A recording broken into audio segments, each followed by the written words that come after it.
Hello everyone, no respawns, hope you're doing well. So we're back again with a Warhammer 40k video. Now, the comments on the Dark Angels one were really positive, which is grand, and a lot of you were quite keen on me doing a video on the Space Wolves, so here we are.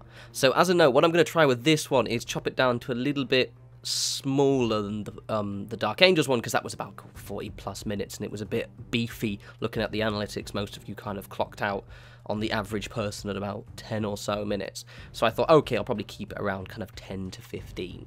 So in this video as well, I'm going to do the Space Wolves videos in two parts. I'll do another one in a couple of days. And basically this one's going to be focusing on the early founder chapter founding history, as well as the organization. And in the next one, what we'll talk about is the Primark Lehmann Rus, and also the actual Horus Heresy and Great Crusade history of the chapter, well, Legion/chapter. So the Space Wolves were the 6th of the original 20 founding Space Marine legions created by the Emperor for his Great Crusade. Now, they were led by Lehmann Rus and basically can be comfortably summed up as Space Vikings. Or if you're feeling cruel, you can call them Space Furries, I guess, because they are basically wolves in power armor in space. But basically they do have quite a heavy Nordic-inspired theme, what with the axes and the runes. Now, they're referred to also as the Rout in their kind of native Fenrician.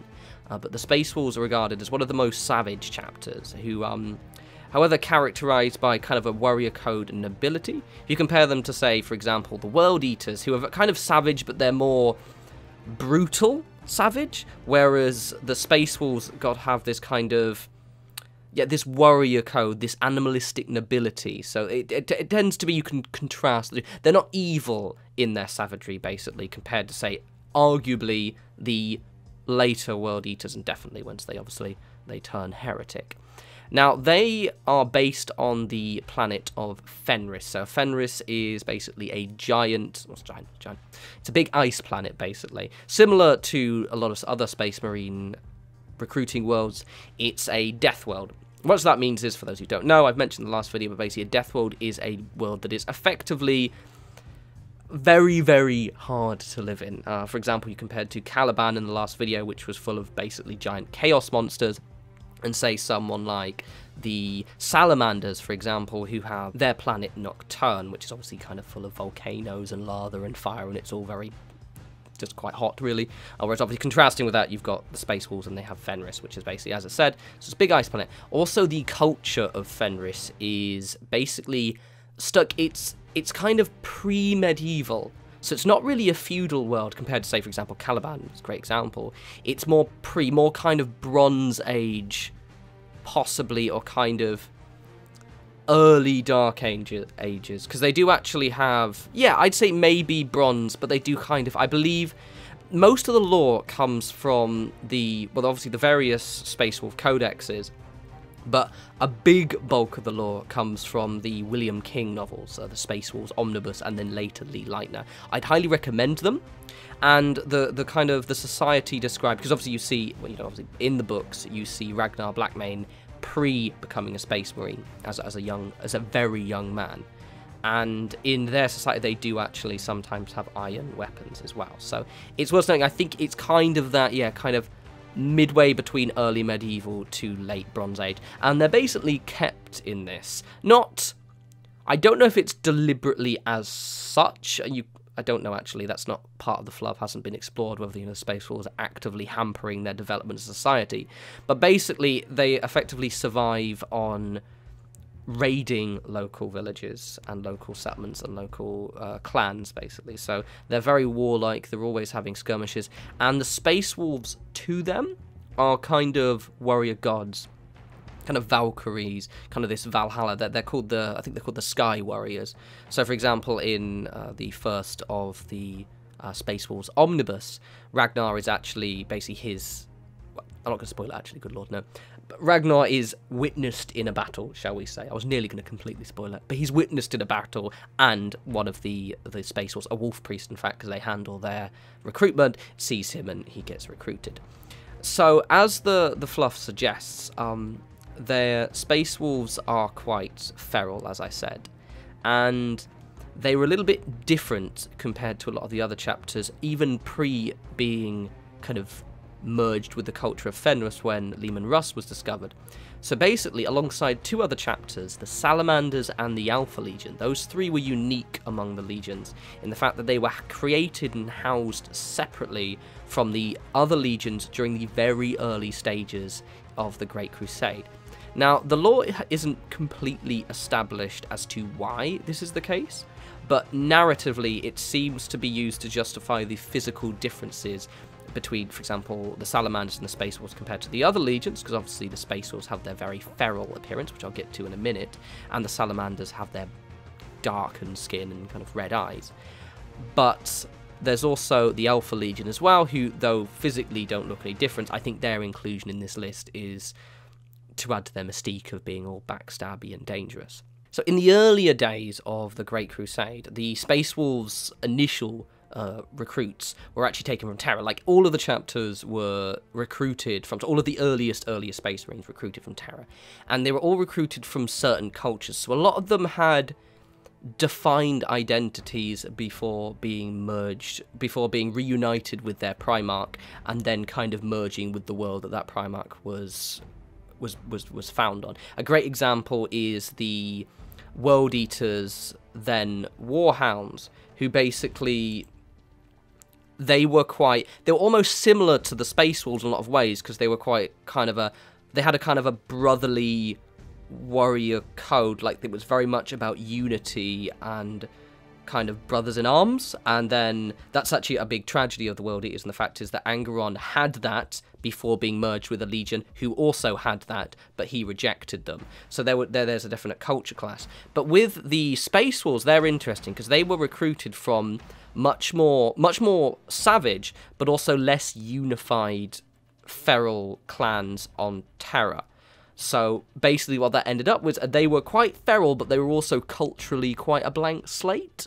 So it meant that when Lehmann Rus was discovered, the Nordic and Bronze Age trappings of Fenris and Fenrisian culture that Lehmann Rus brought with him kind of basically, they just perfectly meshed. And they're a very, very tight and loyal legion, thanks to this perfect symbiosis between their original kind of blank slate culture, or lack thereof, and the Fenrisian culture that was later imparted upon them. So as said, the Space Wolves were very, very feral and wolfish in their appearance. And we like to make the furry jokes because it's, you know, fun to make the furry jokes in the same way that the Dark Angels are totally loyal. But in the space of the Space Wolves, it kind of actually does that. They are basically wolves, that they're wolfmen to an extent. Some of them are more wolfish than others. So it takes the form of them developing fangs, for starters. So every Space Wolf has kind of dog-like fangs, or wolf-like fangs rather, I guess. And they have a hypersensitive sense of smell and other senses, but mostly smell, and have leathery, kind of quite tan skin. Now, other Space Wolves do get more feral looking, so the idea being that as a Space Wolf gets older, their fangs become longer, and in some cases they develop yellow eyes, kind of very similar to a wolf. As a side, the lore surrounding the yellow eyes is a little bit underdeveloped, because in some instances where I've read, all of them have yellow wolfish eyes. For example, especially when you have other characters meeting a Space Wolf, they all seem to have feral wolfish eyes, but in some instances it seems to be something that only the older wolves actually have. So they're a little bit inconsistent. As mentioned, because it comes from the Space Wolf Omnibus, these are actually some of the oldest books in the Black Library. I think these were done in definitely the early 2000s, if not potentially early, but I think it was in the early 2000s, which means there are lots of things. If you read the books, definitely do. They're really, really good, but you might find some odd things within the lore. Namely, the equipment is the biggest thing that sticks out. So, for example, the Space Wolves like to use things called micro grenades, which come out of a little dispenser in their belt, and they have synth flesh which they spray on, and it heals them really quick. It's a bit weird, but it also might explain, for example, why Ragnar Blackmane is a little bit older when he gets recruited. But as a side, so actually on a side of that, so most Space Marines are recruited very, very young. The idea being, I think they're meant to be young boys, about 5, 6, 7 years old, maybe.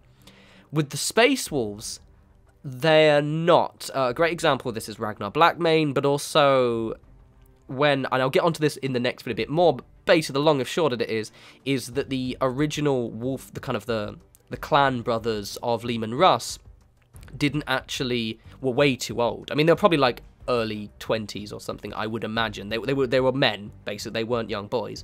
And they actually got turned into Space Marines anyway. I just think they had a huge attrition rate. Like, loads of them died really, really early on. I just think the idea of choosing doing young boys, it obviously allows them to push them to their mental limits, but also it means that, you know, if there's more chance of them getting turned into Space Marines. There's also another example of, in the Horus Heresy books, I'm not going to spoil anything, but there is a older character who joins Horus who is actually human, who goes through the process of turning into a Space Marine. So basically, as a side, they seem to recruit their aspirants at a little bit of an older age compared to other chapters.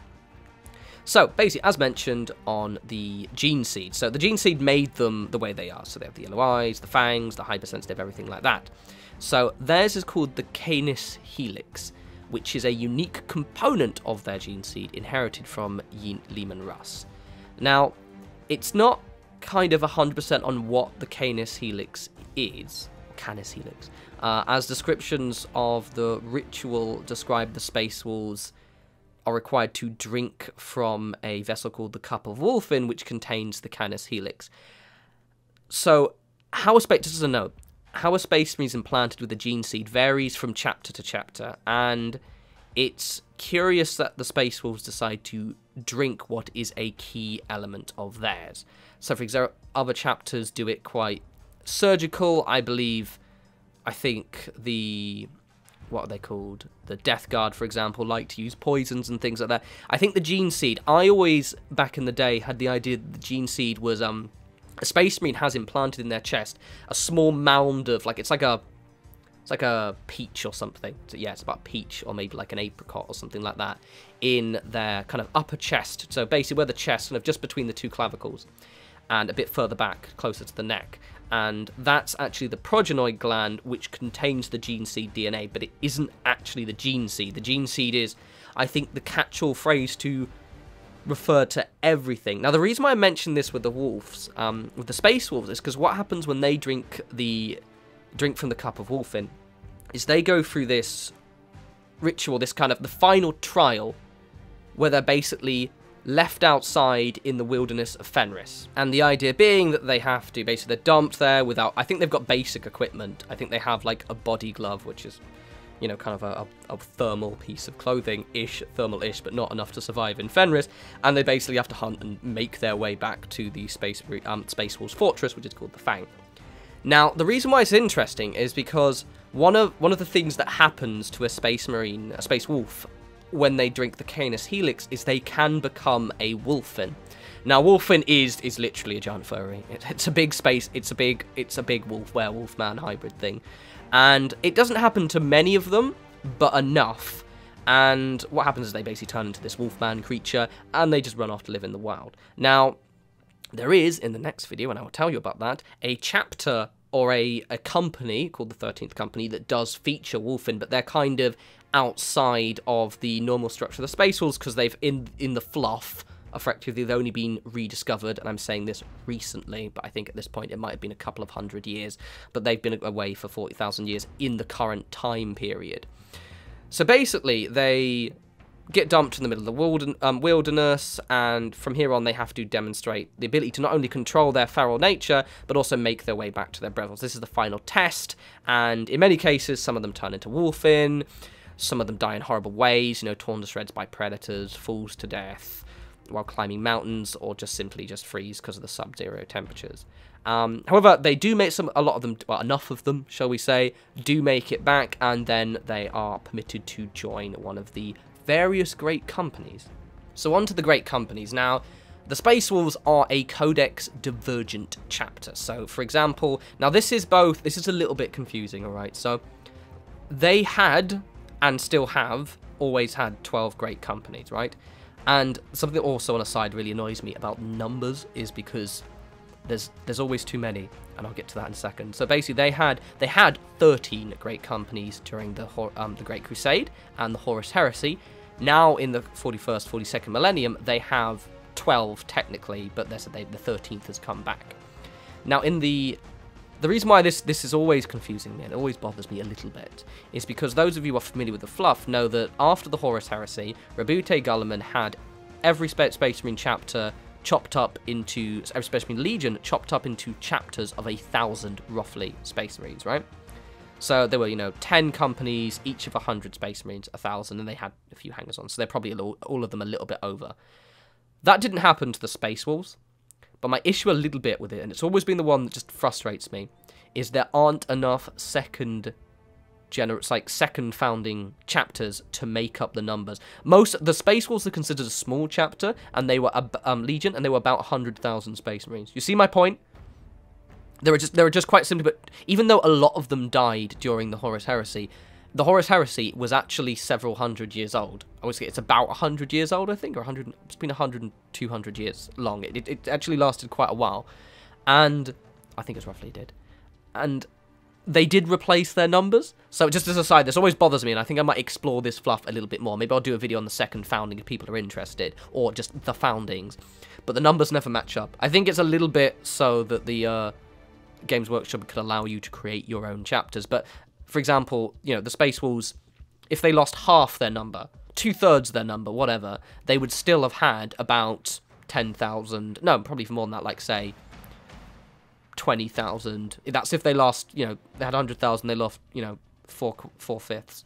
And it's always just bothered me so much. I don't know whether there's a bit of fluff out there that has explored that a little bit more. I did read an article while researching this, and I said they had about kind of 95 to 100,000. Some chapters even had 250,000. So it's just like, how many legions rather? How many chapters did you manage to get out of them? It always bothers me.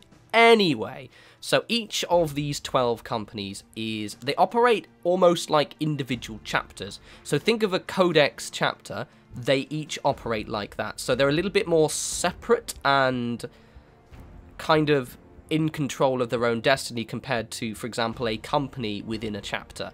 So they're all led by a Wolf Lord. So there are 12 Wolf Lords, and those Wolf Lords are commanded by, led effectively by the Great Wolf. He is basically the equivalent of the chapter master, and effectively took over from Lehmann Rus when he, buggered off to do his thing, which I will tell you about in the next video. But the Great Wolf is currently in the fluff, Logan Grimnar, who is an absolute badass. He is old as well. I think I remember pre them jumping the timeline forward, he was about 700. So he must be kind of close to 1,000 years right now. Assuming he's still alive. I believe he is. He's a complete badass. Ragnar Blackmane's description of him is just so cool, because he's just this ancient Space Wolf carved out of granite. It's beautiful.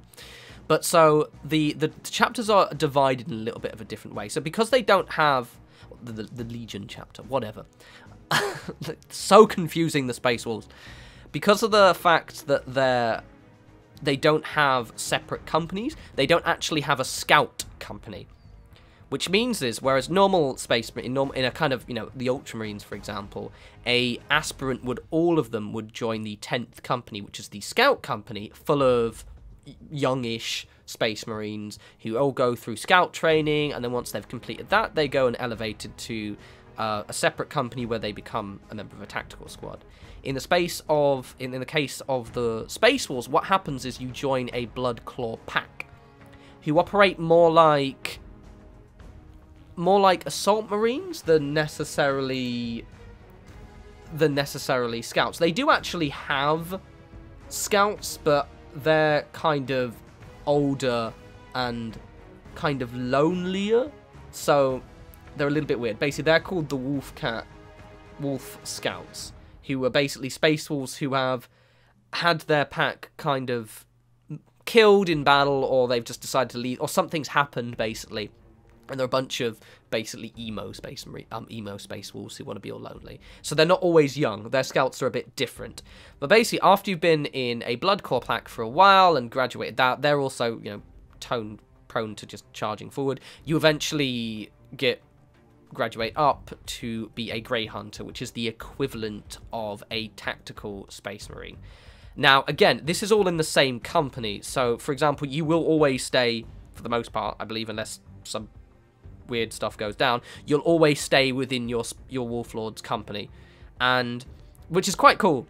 Now, after you've been in the Grey Hunters for, I don't know, 50, 100 years, I don't know how long until you technically become a veteran, you have a couple of paths. Now, they're also a little bit weird with these ones because in, again, a codex, say the Ultramarines, they have a first company, which is all of their veterans. And all of their veterans, you know, the guys in the power and the Terminator armor, power armor as well. And these are, you know, these are the most experienced, and they all graduate to the first company, and then they are divvied out to various battle groups. As said, in the Space Wolves, they all stay in the same company. And with the Space Wolves, their veterans are a little bit weird, and this is always a piece of fluff I'm wondering whether they're going to retcon a little bit. So, once you get old enough, you have two options. I mean, I guess you could stay in the Grey Hunter pack, but you either have the long fangs because their fangs are long and they old, or you become a member of the Wolf Guards, so which is your, you know, more traditional first company, so you can have, you know, Terminator armor. The reason why I find it really, really weird is because the long fangs are the Devastators, so they have all the heavy weapons of the Space Wolves, which is fine, but when you think about it, it seems odd that only veterans would handle their heavy weapons. So, you know, would a Grey Hunter, you know, someone who's been in the Grey Hunters for a short amount of time graduate up to being a Devastator? Because another chapter, what they'll do is the way they decide which kind of squad you go in. For the most part, if you're just a standard Space Marine, you'll go into a tactical squad. But if while you're a scout, they see that you're quite good in hand-to-hand combat, you know, you'll graduate off and become an Assault Marine. Or if you're, you know, quite good at aiming and tend to have, you know, a desire for big guns, you might become, you know, for example, a Devastator. So it's again, harking back to my mention about how the Space Wolves kind of have slightly underdeveloped fluff, it's just worth bearing them in mind on this. You know, their organization is a bit sometimes counterintuitive to the point where it may be, I think the Space Wolf Codex is one of the ones that's coming out. No, I think that one's next year, actually. Or it's soon-ish. I think it's coming out before the end of the year. So hopefully, maybe in the 8th edition, they might actually get around to tidying this up. But I won't hold my... cross my fingers on that one. So alongside those ranks as well, they do have some more command ranks. So I've mentioned the Great Wolf and then the Wolf Lords. They also have Wolf Priests. Now, the Wolf Priests are cool, because basically they are a mix between your standard Crozius Arcanum skull mask wearing chaplain, you know, beating people to death and, you know, proselytizing the word of the Emperor.